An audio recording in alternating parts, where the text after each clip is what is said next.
Oi pessoal, tudo bem? Eu sou o Gustavo, esse é o canal Redes e Poder no Sistema Internacional e hoje, como está fazendo muito frio, a gente vai convidar vocês a fazerem uma viagem geopolítica com a gente para a região sul do Atlântico Sul, para a gente debater um pouquinho o papel das ilhas antárticas, das ilhas subantárticas, aquela região que está se tornando recentemente uma região de muita disputa entre diferentes países e por diferentes motivos também. Então vem com a gente que a gente vai fazer esse debate hoje. Bom, pessoal, como eu disse, tá muito frio aqui em Curitiba, onde eu tô com o meu aquecedor ligado, mas achei interessante, né, pegar essa época mais fria para falar justamente de algumas frias que estão surgindo nessa região do Atlântico Sul. Uma região que normalmente a gente debate mais com relação às áreas de águas quentes, porque isso interessa muito ao Brasil estrategicamente, economicamente, né? Mas que está tendo uma movimentação interessante também na área mais ao sul, das águas geladas, né? E é dessa área que eu gostaria de falar aqui com vocês hoje, né? A gente está falando então de uma região ao sul do Atlântico Sul, né? Basicamente, o Atlântico Sul teria três grandes faixas, digamos assim, que a gente poderia abordar, né? E toda a bacia hidrográfica do Oceano Atlântico abarca uma grande parte, né? Não só física do mundo, mas tem uma representatividade muito grande para a organização histórica, política, cultural da nossa realidade, principalmente aqui no caso do Brasil, da Argentina, da América Latina como um todo. Porque a gente estaria falando, por exemplo, do Atlântico Norte, né, essa região localizada aí da Flórida até o Ártico, lá nos Estados Unidos, que passa pelo mar Mediterrâneo, que queira ou não, está ligado à bacia do Oceano Atlântico, e vai em direção ali às Ilhas Britânicas, vai em direção à Noruega, chegando então também aí ao Ártico. A gente está falando de uma região que a gente poderia chamar de Atlântico Central, que seria uma região de águas mais quentes e uma região em que os giros atlânticos, né, as correntes de superfície atlânticas, formam mais ou menos um círculo, né, dois grandes círculos, na verdade, de movimentação das correntes marítimas, né? O Mar dos Sargassos, ali entre a Flórida, o Equador, né, e Portugal, que tem um fluxo de águas correntes quentes, né, que sai ali de Portugal, desce em direção ao Equador e sobe depois do Brasil em direção ao Caribe, para então, né, forçar mais ou menos o deslocamento das águas em direção à Europa novamente, né?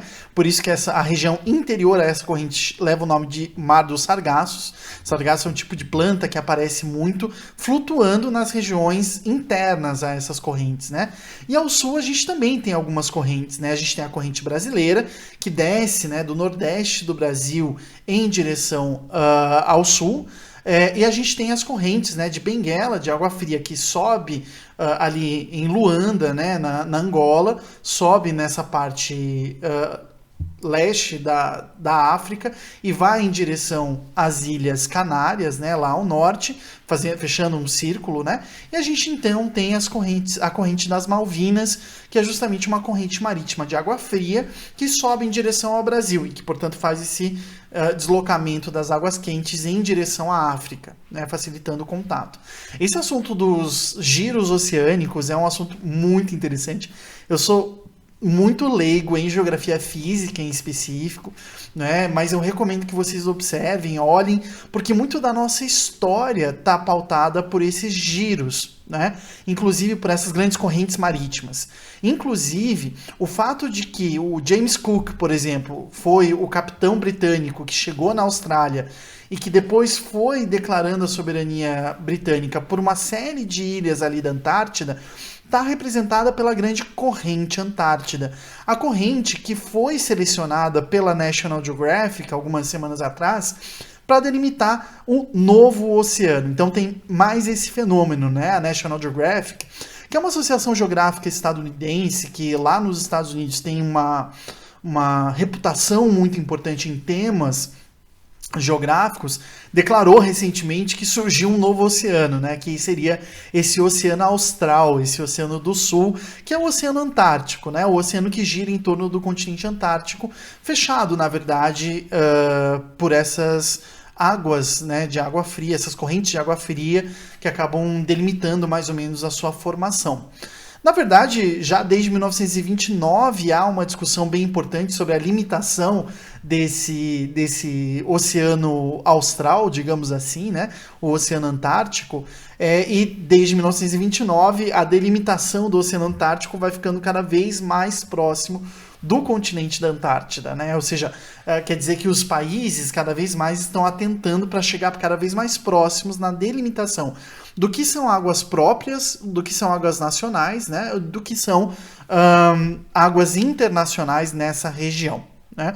Então a gente tem aí na pontinha, digamos assim, da América do Sul, justamente essas ilhas, né? Justamente essas Antilhas Austrais, que formam um arco muito importante. Eu vou pegar ali meu globo invertido para mostrar para vocês mais ou menos onde ficam essas regiões.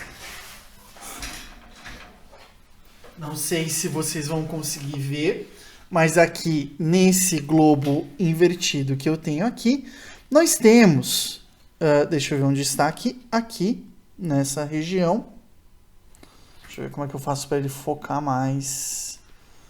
Eu ainda vou aprender, gente, a fazer a câmera focar onde ela tem que focar de verdade, né? Mas a gente tem aqui a América do Sul, né? Esse é o meu globo invertido. A gente tem aqui a América do Sul, vocês conseguem enxergar. E nessa pontinha da América do Sul, nós temos a Terra do Fogo, certo? O fim do território da Argentina e do Chile. Deixa eu ver se assim ele pega melhor. Não, né? Mas tudo bem, vamos lá. Vocês conseguem enxergar aí o fim do território chileno e argentino.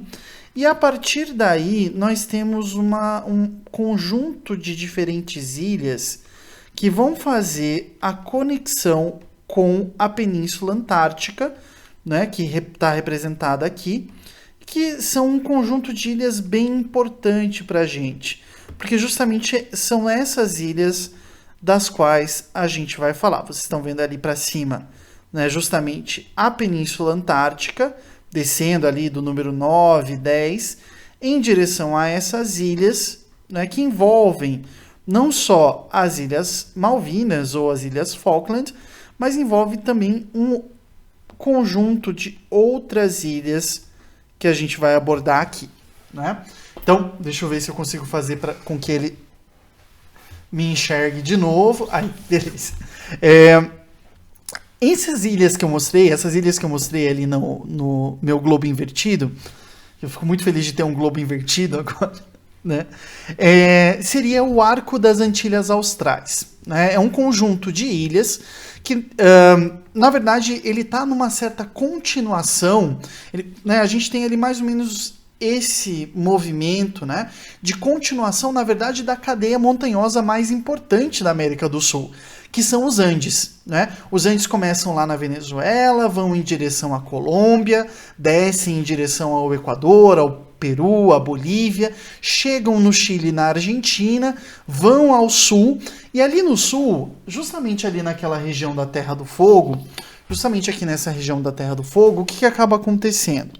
Deixa eu tentar focar aqui. O que acaba acontecendo?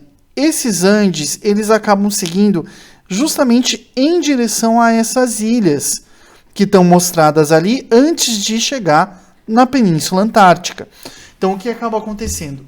A gente tem a Terra do Fogo, que é a última ilha do continente da América do Sul, e vai, né, mais próxima do continente da América do Sul, e ele faz mais ou menos esse movimento até chegar na Península Antártica.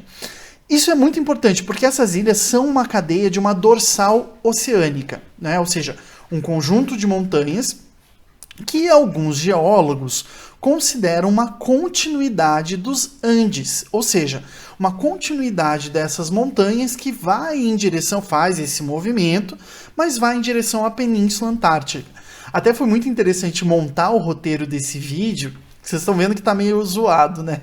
Mas é porque eu sou meio. Eu confesso que eu sou meio inseguro com relação à geografia física.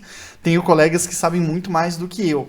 Mas é muito interessante a gente perceber que alguns autores da geologia falam, inclusive, na existência de alguns antartandes, né? Ou seja, os antes-antártidos, né? Ou antárticos, que são justamente as cadeias de montanha que, saindo da América do Sul, fazem esse movimento, né, de fechamento ali daquela região e voltam ali na Península Antártida em direção ao continente da Antártida como um todo. Essa região também é conhecida como Mar de Escócia, que é o nome de um navio britânico que chegou lá e decidiu-se que aquela região chamar-se-ia, né, falando aqui meio como o Michelzinho, né, chamar-se-ia de Mar de Escócia, né, em razão do nome do barco. Escócia, na verdade, é o nome em latim da Escócia, né? Então é interessante perceber que algumas das ilhas ali daquela região são nomeadas justamente em razão de algumas regiões e algumas ilhas, inclusive arquipélagos da própria Escócia, mas recebendo o nome, não o nome, né, original, mas o nome de regiões de lá, com o adendo, né, que são aquelas ilhas mais ao sul, né? Esse arco é onde se localizam as chamadas Antilhas Antárticas, né? Antilhas, né, que a gente usa também para as Antilhas Caribenhas, é um conceito de anteilhas, né? As ilhas que estão antes de alguma coisa. Então, as Antilhas, né, no caso das Antilhas Antárticas, são justamente esse conjunto de ilhas anterior à chegada ao continente antártico, né? E nesse caso, em específico, são essas Antilhas Austrais que a gente fala, porque existem outras ilhas em outras regiões da Antártida, mas não é bem esse o nosso foco. O nosso foco aqui está mais relacionado a essas ilhas do Mar de Escócia, né, a esse conjunto de ilhas e arquipélagos que saem do mar argentino, em que pese há uma ilha do Chile ali também, as ilhas Diego Ramírez. Tô com a minha colinha aqui do mapa, inclusive, para tentar entender tudo isso, né? As ilhas Diego Ramírez e a Ilha dos Estados são ilhas da Argentina e do Chile, né? A Ilha dos Estados da Argentina, a Ilha Diego Ramírez do Chile, que estão nessa região, né, e que fazem parte, mais ou menos, desse conjunto de ilhas aí do Mar da Escócia, né? Então essas ilhas saem do mar argentino, fazem esse movimento, em que pese há uma ilha norueguesa ali próxima, a Ilha Bouvet, que foi da França, mas depois se tornou norueguesa a partir de 1928, se não me engano. Mas as que a gente está analisando aqui são essas que fazem esse movimento e chegam na Península Antártida. São ilhas que vão nesse arco vulcânico e nessa cordilheira submersa, então, do mar argentino até o contato com a Península Antártida, e são considerados por alguns a divisão natural entre o Oceano Pacífico e o Oceano Atlântico, principalmente devido à sua localização e às correntes marítimas que ali acontecem numa placa tectônica específica.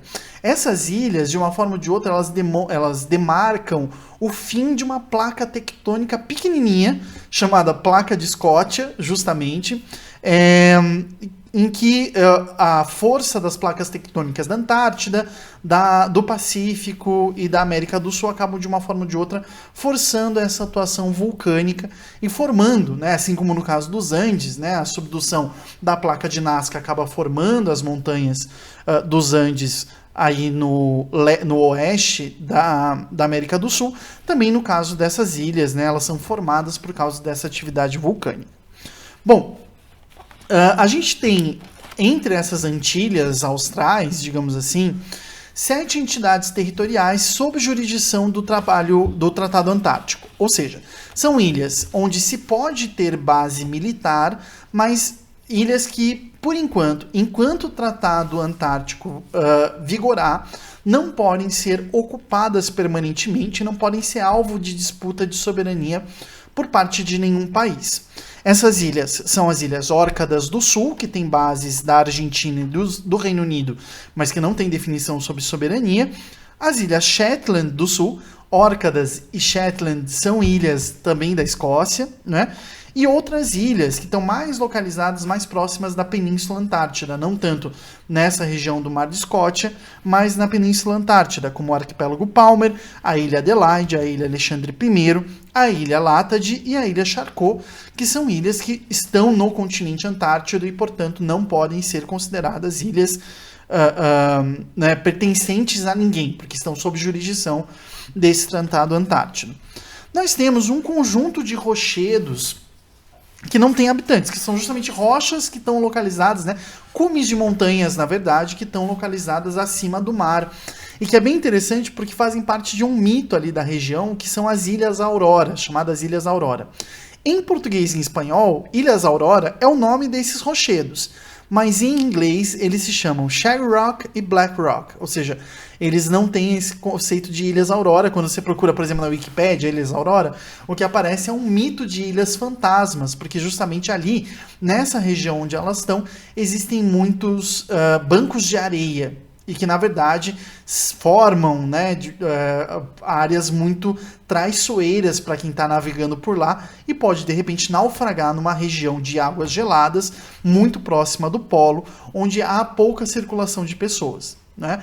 Tem uma cordilheira, inclusive, submarina ali, que se chama Cordilheira do Terror, que é justamente aquela antes, né, da Península Antártida, que chama justamente Cordilheira do Terror, Elevação do Terror, né, entre as Ilhas Órcadas do Sul e as Ilhas Shetland do Sul, ali naquela região. Além desse conjunto de rochedos sem habitantes, nós temos duas entidades territoriais com população ativa. E essas entidades, elas têm características diferentes, né? Como eu disse, a gente tem ilhas argentinas e chilenas, a Ilha dos Estados e as Ilhas Diego Ramírez, né? A Ilha dos Estados, que é da Argentina, o arquipélago das Ilhas Diego Ramírez, que é do Chile, mas a gente tem também a presença dos britânicos ali naquela região. Uma parte desses britânicos está nas Ilhas Malvinas, a maior parte está ali, são cerca de quase 3.400 habitantes. Nos últimos dados que a gente teve, constavam 3.398 habitantes, então quase 4.000 habitantes ali daquelas ilhas, um volume bem grande. Nas Ilhas Malvinas, que eles chamam de Falkland, e nas Ilhas Geórgia do Sul e Sanduíche do Sul, a gente não tem habitantes permanentes, mas a gente tem cerca de 30 pessoas que são agentes do Observatório Antártico Britânico e suas famílias, né, seus esposos, suas esposas, enfim, e a governadora das ilhas que estão ali, mas para fazer trabalhos mais administrativos e de controle de quem acessa ou não acessa essas ilhas. É interessante notar que as Ilhas Geórgia do Sul e Sanduíche do Sul tiram a sua renda principalmente de licenças de pesca ali na região, taxas aplicadas a serviços de turismo e também venda de selos ao redor do mundo. É uma das formas deles arrecadarem dinheiro nessa região. Bom, essas ilhas todas, né, então elas formam são parte dessa formação que cria o Mar de Escócia, que tem de um lado a passagem de Drake, né, o Cabo Horn e o Estreito de Magalhães, e por outro lado o começo das águas internacionais, né, e aí sim, não as águas internacionais, mas justamente as águas que vão, né, aí ao sul da África do Sul, levar em direção ao Oceano Pacífico. Bom, por que raios eu gastei 18 minutos e 20 segundos para explicar um conjunto de ilhas, né? Bom, a lógica dessa região, ela tem sofrido, ela tem apresentado uma tendência de disputa cada vez mais crescente. Isso em razão de dois principais aspectos. O primeiro aspecto é a saída do Reino Unido da União Europeia, o Brexit, né? A gente fez um vídeo, acho que foi no começo do ano, a respeito da nova política de segurança e defesa global do Reino Unido, que agora, fora da União Europeia, está tendo mais dificuldade de vender os seus produtos principais. Não à toa, a população das Ilhas Falkland, das Ilhas Malvinas, votou justamente contra a saída do Reino Unido, né? A maioria né, majoritariamente os ilhéus ali das Ilhas Falkland votaram para que o Reino Unido continuasse na União Europeia. Porque essa região é uma das regiões de maior concentração de biomassa de todos os oceanos do mundo. E aí vocês vão perguntar, tá, mas Gustavo, o que significa, que raios tem a ver concentração de biomassa? Concentração de biomassa nos oceanos é concentração de peixes. É a grande concentração de animais que é representada por essa biomassa, sendo um mar mais calmo, né, e não um mar aberto, digamos assim, não um oceano aberto. Essa região aí tem a potencialidade de ser mais segura para navios que queiram justamente realizar pesca industrial nessa região. E o Reino Unido agora está tendo mais dificuldades, né, de licenciamento para exportação dos seus produtos para a União Europeia. Ao mesmo tempo, essa saída do Reino Unido da União Europeia faz com que essas regiões, né, tanto as Ilhas Geórgia do Sul, as Ilhas Sanduíche do Sul, as Ilhas Malvinas ou as Ilhas Falkland, se tornem um ponto de atenção para a presença de um país que quer se tornar cada vez mais nuclearizado. A gente tem regiões, a gente tem ilhas, departamentos, territórios ultramarinos da França, de ilhas muito próximas do continente antártico, mas elas ficam no Oceano Pacífico. Então, uma questão intuitiva seria justamente falar, não, mas agora a gente vai ter uma disputa entre europeus e tal. Desde a ilha de Tristão da Cunha, né, indo em direção ao sul, Ilha de Santa Helena, Ilha Ascensão, a gente tem um conjunto de ilhas que pertencem ao Reino Unido. Então, no Atlântico, a gente tem justamente uma predominância do Reino Unido, que de qualquer forma pode se tornar uma potência cada vez mais presente nessa região do Atlântico Sul, que já viu desde 2008 a reativação da Quarta Frota dos Estados Unidos, né, da Marinha estadunidense aqui na região, justamente em razão dessa ser uma região muito explorada para pesca, mas pouco explorada em termos de utilização e captação, extração de minérios e petróleo. E aí que vem uma segunda questão desse mar de Escócia, e dessas ilhas aí do Atlântico Sul, ilhas do sul do Atlântico Sul, de forma bem importante. Uma parte significativa dessa região fica a até 4.000 metros do nível do mar. Comparado com algumas regiões, né, que em águas internacionais, em outras regiões, ficam a mais de 6.000 metros da superfície do mar, isso representa que a gente tem uma área muito significativa no Mar de Escócia que pode ser explorada para petróleo de profundidade ou retirada de minérios. E isso tem chamado a atenção não só do Reino Unido, mas também da Argentina, né, que reclama soberania sobre diversas dessas ilhas, e o Chile, que enxerga aí nessa região também, em que pese ele não tenha tanta presença, mas que enxerga nessa região e no território antártico como um todo do Chile, que ele pretende que seja seu, a possibilidade de explorar minérios e principalmente petróleo em baixa profundidade oceânica, né? Esse aspecto é um aspecto muito importante porque isso abre um novo capítulo nas disputas feitas por esses países ali naquela região. Ao que se soma uma atuação cada vez mais presente da China em águas internacionais.